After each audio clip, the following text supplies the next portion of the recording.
Good afternoon, everyone. That is a tough act to follow. Who put Ed Sheeran before us? But I have no doubt that you'll be in the edge of your seat for the next session. I'm Anna Stewart. I'm a CNN correspondent based in London. I cover business and tech. And this next session is called A New Era of Discovery, AI and Society. And this is going to be a fantastic session where we can really put chatbots to one side. We can forget about discussions of a dystopian future where AI wipes out humanity, and we can really focus on what AI is doing right now, because the change is happening. The world is transforming, all of our lives are improving, and possibly in ways that you don't even know yet. So we have three panelists that will be joining me. All of them are really changing the world in the way that we know it with their teams. We have Professor Anne Vincent-Salomon, who is a medical expert, pathologist, cancer researcher. She has published more than 240 scientific papers. Anne is based at the renowned Institut Curie in Paris. She's also the director of the Institute of Women's Cancers. Then we have Julia Gillard, who is the chair of the Wellcome Trust. That's the big global charitable foundation which wants everyone to benefit from science's potential. She's also the chair of the Global Institute of Women's Leadership, and just, because her CV is so long, she's also was a former Prime Minister of Australia. Then we have Lila Ibrahim, Chief Operating Officer of Google DeepMind, of course, one of the most powerful engines, really, of AI research in the world. Prior to that, she's held a number of leadership roles, Intel, Coursera, the digital learning platform, as well as venture capital. Now, Lila is an engineer by background, and she's kind of laser focused, not just on building tech, but building tech that has the potential to transform the world we know. So, three amazing women who are ready to join me on stage.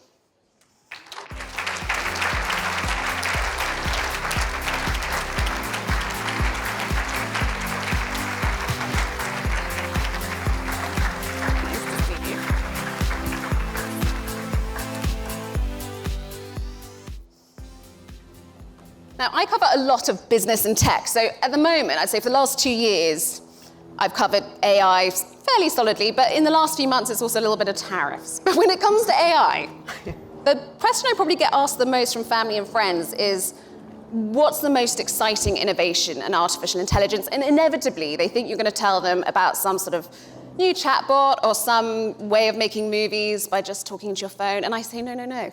It's all to do with protein fold. It's to do with AlphaFold. And I genuinely think that if you can unlock, the building blocks of life, the most basic building blocks, you open up a whole world of discovery. And Lila, you're going to explain what AlphaFold is much better than I've ever been able to do, because I have, frankly, bored and confused people in the past. And maybe walk us through how transformative it's been so far. Okay, that's no small feat here. It's not, is it? Good luck. Well, thank you. So let's see. First, Google DeepMind. Our goal is to build AI responsibly to benefit humanity. And AlphaFold is part of that story. Many of you probably know us maybe more by some of the work that we do around a model called Gemini. We do not only the large language models, we also have an extraordinary focus on AI for scientific discovery and advancement. And AlphaFold really is a great example of that. AlphaFold, as you so eloquently explained, is really about predicting the 3D structure of a protein. A protein is a basic building block of life. Now, why is this important to be able to predict the structure? Well, Parkinson's, Alzheimer's, even dealing with industrial waste, these are part of the problems caused by protein, potentially by protein folding. So if we can unlock our understanding, we can start to unlock solutions to some of society's biggest challenges. So a few years ago, we developed an advanced AI system called AlphaFold. And it solved this 50-year grand challenge in biology to predict the 3D structure. We made it freely available in a database along with partners, a European bioinformatics lab, so that scientists worldwide could then build off of this database and advance the field of science. So how is it being used today? King's College, they're doing work around life-threatening superbugs. with the AlphaFold database. University of Portsmouth is doing work around plastic-eating enzymes. We're seeing all sorts of work happen too in unexpected areas. The Neglected Disease Institute in addressing some of the challenges there. Even we've been surprised that about 5% of the papers around food security cite AlphaFold. So that means, like, why is one plant more resistant to disease than another? It's having quite a transformational impact for the field, and that's what we're really excited about, knowing that it's not about any one company that can do this, but by Google DeepMind applying our expertise around artificial intelligence, we're unlocking our understanding of the world around us, enabling scientists worldwide to therefore advance things like therapeutics for life sciences, how to improve the environment, and so much more. And the acceleration here is huge, right? Because for a human to be able to predict a protein or understand its structure can take years. 4 to 5 years and expensive equipment. And so basically it's like condensing 1 billion years of research into a database that's as easy to search as like Google Maps or Google Search. And I think what's really exciting about this is we think it's really the first of many different advancements we can do with AI for science when applied collaboratively, responsively, and really thinking about, again, how can we address some of humanity's biggest challenges? One of the most transformative aspects, in a way, of AlphaFold is the fact that it is open source, which means millions of researchers are able to use it. Julia, how important is it to open source this sort of research from, these big tech companies? It can have so much more power if it's open sourced.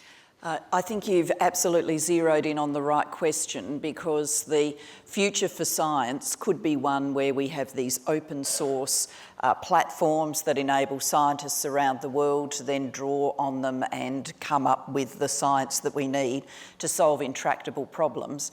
Or we could see things that could be incredibly catalytic in the scientific community in private hands and only available for those who can pay the fee.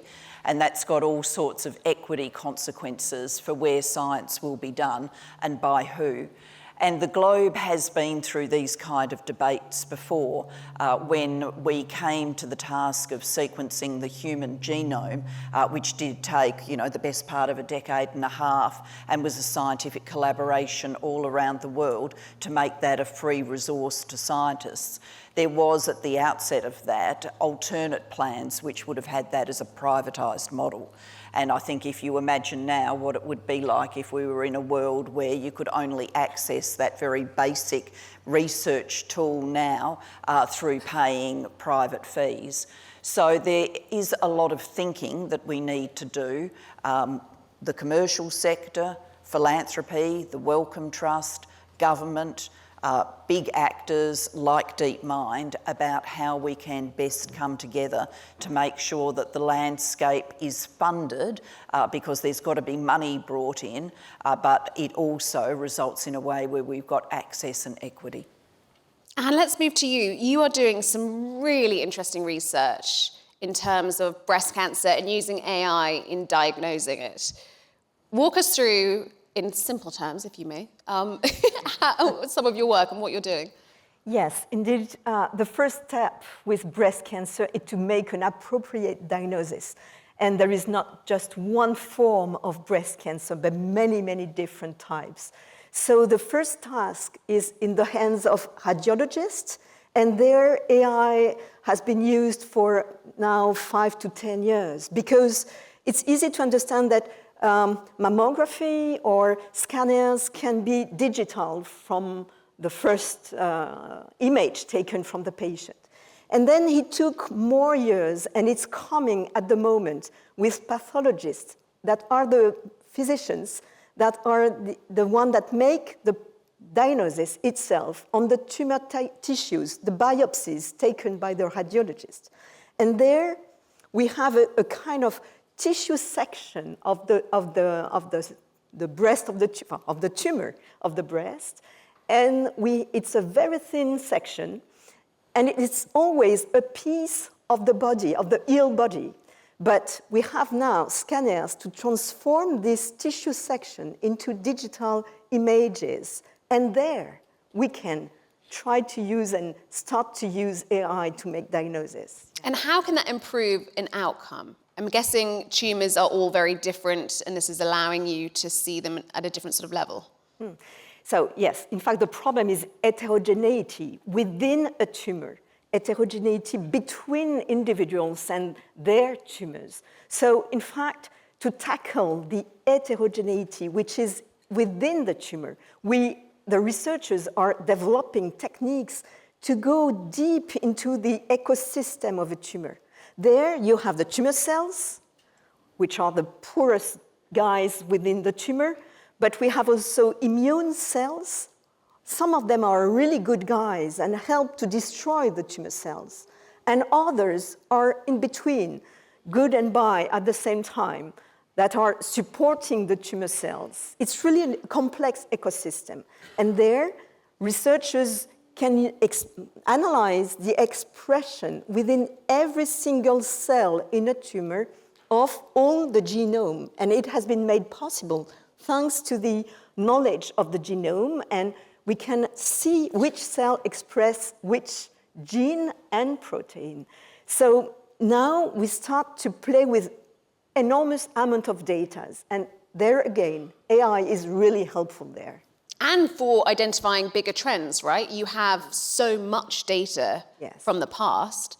Yes. What do you think you'll be able to do with that, particularly with your partnership with Google going forwards? Yes, at the Institute of Women's Cancer by the Institut Curie, PSL University, and INSERM, we want really to go and dig into the electronic files of the patients that have been experiencing cancer in the past, and to drive knowledge from that, because it's a gold mine in terms of knowledge and understanding the disease, the outcome regarding the treatment. So we have to do that respecting, of course, privacy and ethics, but that's where Google can work with us if every security and ethics problems are solved, and that's what we are going to do and are doing at the moment. And then power of AI and large language model can deep into these files, because for you to understand, the electronic medical files of patients are not structured data. They are words from the consultations, words from what has arisen for a patient, and all the history is in words.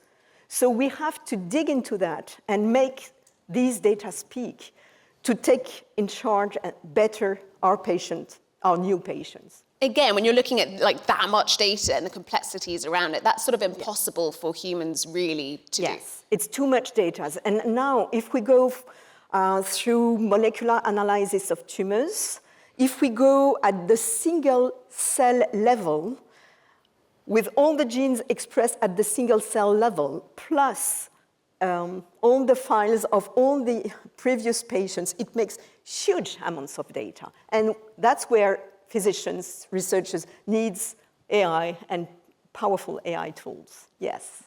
One of the big focuses for the Wellcome Trust is mental health.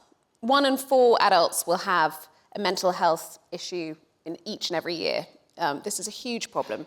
Julia, I understand that you're looking at ways that AI can be used to address this, which I found extraordinary because I thought there is nothing more human, surely, than mental health and talking therapy. So walk us through how you see AI working in this space. Yeah, absolutely. And this is a wonderful collaboration with Google, with DeepMind. We're trying to catalyse research on digital AI tools for mental health.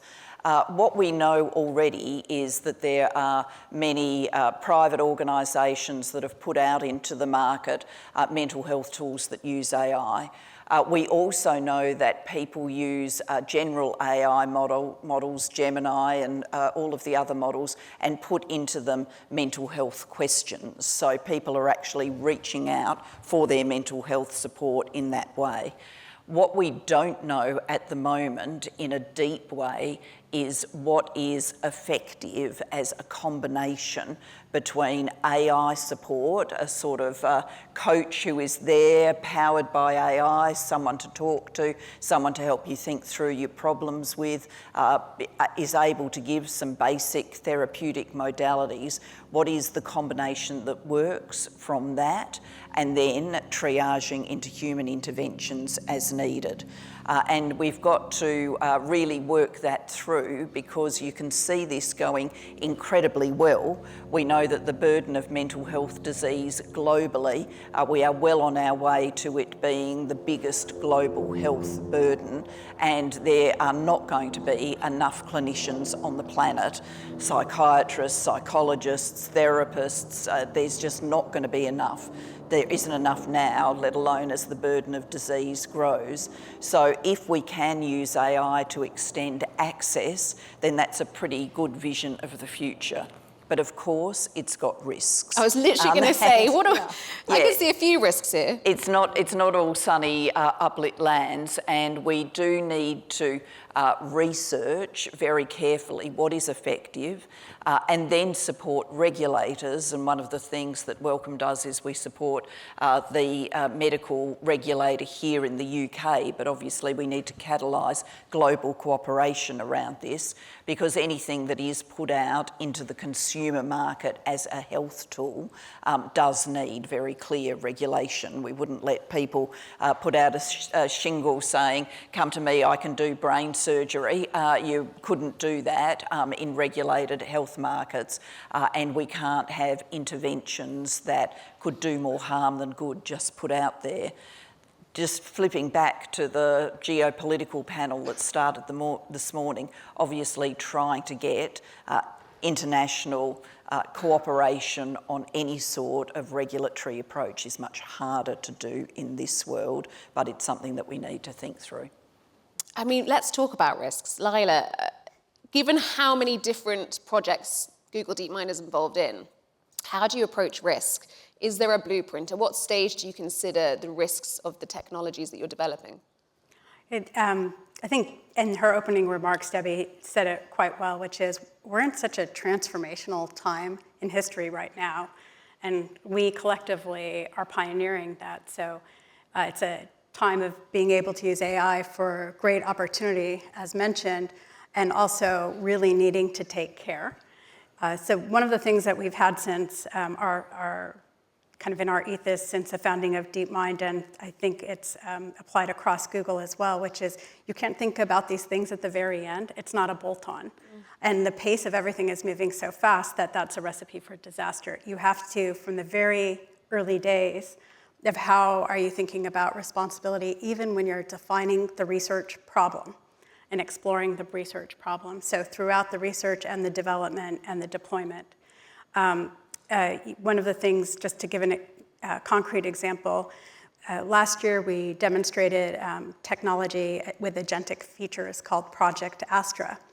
And it was about 1 year ago. But years before that, we started talking about what kind of capabilities might AI models have, how do we have the foresight to ask the questions, do the research. And so when we launched the technology, we, alongside, launched an ethics research paper on what are the considerations. And I think this is throughout our history. We've kind of, when we launched the technology, we've done a lot of that foresight work, not only internally, that's too much internal bias, but how do we collaborate? And example, even when we launched, we're working on AlphaFold, the amount of external stakeholders we engaged in thinking about how should we develop this? Should we deploy it or not? What's the best way to deploy it? So it's really in all aspects of the work that we do. And it's not just thinking about the near-term issues and potential risks, but also long-term.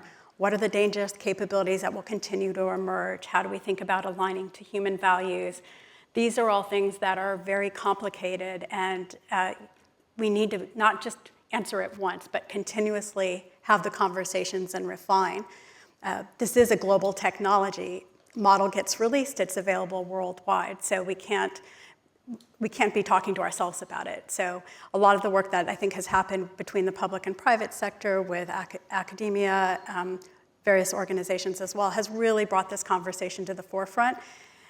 It's not going to be perfect because we are pioneering a new space, but along the way, we need to make sure that we're being responsible stewards of this technology. And you can't stifle the innovation and the impact that it can have. And particularly in a healthcare setting, it must be quite challenging considering those risks and welcoming this technology into your facilities. Yes, definitely. And IT departments in hospitals are really challenged because they have to be proactive and have enough staff to help us to improve the tools we have in hands. But the risks, of course, of privacy patient is really important, but the best is to work together with the patient. That's what we do at the Institut Curie. We work to identify at each step of the patient journey the risk we could face using new technologies. And I think that to get to know and understand in details the risk of AI tools makes the situation more easy to handle, because if we respect, of course, the laws, and you're absolutely right, we have to figure out how to respect the laws the best we can, but also to be sure we understand precisely AI tools, what are they? I was speaking about AI tools for diagnosis. Radiologists or pathologists are using AI tools that are locked. The algorithms have been developed, validated, and then available to the public, and they are locked. They are not modified being used, if you see what I mean. And this is very different from what we are experiencing with chatbot or ChatGPT or whatever the tools we are using. The tools for medicine the majority of them are locked. But the one we need to develop to take into account large amounts of data, they have to be created to be adapted the best to the situation of the patients and the hospital resources. I don't know if I make myself clear, but no, you I absolutely hope so. do. It's quite reassuring, in fact. And that's where a partnership with Google DeepMind probably really helps. Yeah. Julia, I mean, as a former policymaker, you must question the whole balance of innovation and risk quite regularly, particularly when it comes to AI. Do you think anyone in the world is doing this right, regulating or ring-fencing the technology without stifling innovation? I think right is a big word in that sentence. I think inevitably regulators end up chasing. They're not in front of what needs to be done. They are chasing from behind. And because the speed of development of AI is so fast, that chase is harder for them than perhaps it's ever been. And regulators rely on government funding, as we all know, for all of the reasons that have been explored in discussions this morning. This is an age of severe fiscal pressures for governments, lots to be thought about in terms of properly resourcing defence, particularly in Europe, and that necessarily means that there have to be cuts elsewhere or increased tax burdens or reduced social support payments, all very hard choices. One choice that does loom up is let's skinny down the amount of money going to regulators. That certainly does loom up. So I think we can see regulatory authorities, and I would point to the one here in the UK, trying to stay in good dialogue with the community that understands what's happening, and of course that includes DeepMind, and therefore inform their own practice about how they're going to go to government and suggest regulation in these areas. But there is a very clear risk in many parts of the world that it is completely Wild West because regulation is not strong, or it is a version of the Wild West because regulation is so far behind. And we know from earlier iterations of bad health interventions. I heard someone use the other week the terminology thalidomide AI, which is something to put a shudder down your back. But we know what it looks like when we don't get the science right and rigorous, and we have critically bad patient outcomes. And we do have to understand, I think, that that's a risk. I'd also just point to one more thing that plays into this area, which is, to the extent that we need to feed these models on patient data to, help them learn it and get really good at it. Overwhelmingly, the patient data available to researchers is patient data from the high-income parts of the world. That means, and available over decades, that means it tends to be very racially skewed towards white people, and without building greater diversity into longitudinal studies, we're also at risk that the science based on that data, the AI based on that data, is not rigorous for the whole of humanity. Looking forwards, these are the current issues. If we look into the future, we've got to consider educating the next generation. And of course, artificial intelligence is already having an impact on actually how we educate children today. And Lila, this is an area that I know that you're very passionate about. You obviously worked at Coursera, which is an online digital learning platform, and it's a passionate part of what you're interested in. How do you see education changing right now? Yeah, at Google, we have a vision that if you can imagine a future where every teacher gets a teaching assistant and every student gets a personalized tutor. I think that is really, we've been talking about personal learning for so long. It's been like the Holy Grail, and I actually think we can now see a path. It's like no longer a matter of like, is this even possible? I think the multimodality of a lot of the models really enables a new way of learning. And an example that I like to share is I have twin daughters. So I run my A/B experiment every day, intentionally or not. But one of my daughters is dyslexic and the other isn't. And just to see how AI is enabling her ability to explore information that she's really passionate about, but may not match the way that it's taught in a traditional school way. So imagine now if an AI an artificial intelligence model, her personalized tutor, can meet her with where her skills are and teach her in a way, whether it's visual instead of all of like bulleted text, whether it can take a photograph of her physics problem and it can say, okay, this is where you made a mistake, let's go back, here's a video of this lesson, and help her unpick it. Now, that's going to cause make it a lot easier as a parent because she's not going to have the same confidence issues that she's been struggling with. And at the same time, her twin sister can be using this in another way to explore learning at her own pace. And so I think we're at the point now where the models are getting accurate enough, where we're getting all the local context, as mentioned. There's still a lot of work to be done, but we're seeing already where homework help, where we're able to go into videos and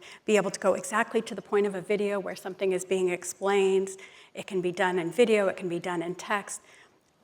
We're entering a phase where my children and their generation are going to have access to information and learning in a completely different way. And that really excites me. It's like personalization. I mean, we have it in healthcare with AI, but personalization of education. And if you think about it, I'm sure all of us in the room have learned something today that we'd like to follow up on. So I think it's not only the education at the school age, matriculated students, but rather like throughout one's life of being your own personal tutor throughout your life. Wow. Let's talk about education equity, because you were the chair of the Global Partnership for Education, so you've championed education and access to it. Will AI help in that cause, make it more accessible as well as personalised and frankly just a lot better by the sounds of it. Yeah, I mean, this is a fantastic vision for the future, and I'm incredibly excited about the possibilities of AI in education. Unfortunately, there's going to be a but in this sentence though. But if we just stock take today's world, there are still hundreds of millions of children on this planet who don't get to go to school at all, full stop. There are hundreds of millions more who go to school but for a very short period of time, certainly not the full cycle of schooling that we would know in Europe and the UK and Australia, or the schooling that they go to is of such poor quality that when we benchmark at year 8, the ability to put words in a sentence, for example, more than half of the children fail that benchmark. And so we have a very unequal global community when it comes to education now. And unless there is global investment in the equity measures that bring this new future to students around the world, we're going to tilt that playing field even more, where children who have got the benefit of the AI teacher and the AI learning alongside with them and helping them are going to get such a better quality education than children in Africa, in many parts of Asia, and the list goes on. And the retrenchment in the current global discourse away from equity, development, assistance, global norms, global ideals, development goals, it's truly frightening. And I just think, reflecting again to the panel that we first heard this morning, one vision of the future that was being outlined to us was an incredibly transactional nation-state deals with nation-state vision. If that is a vision of the future, then we will not be solving these development challenges. That requires global cooperation around clearly agreed and articulated goals. That's what we've had with the Millennium Development Goals. That's what we should have with the Sustainable Development Goals. And we shouldn't lose the thirst and enthusiasm for that because of an election outcome in the US and the current administration. Well said. Yeah.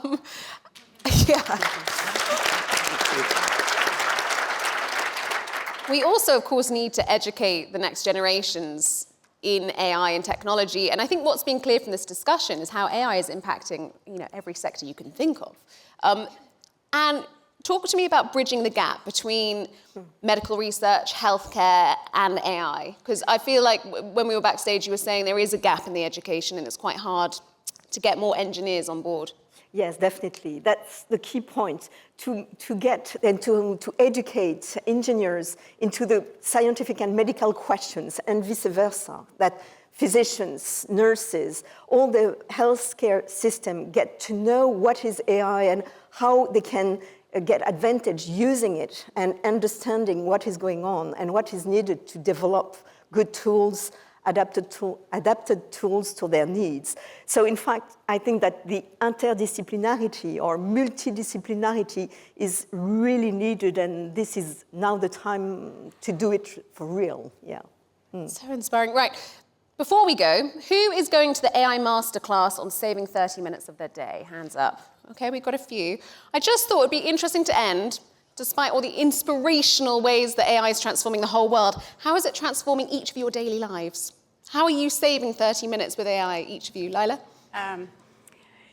A lot of my job is connecting dots and seeing around corners, but I am very time poor.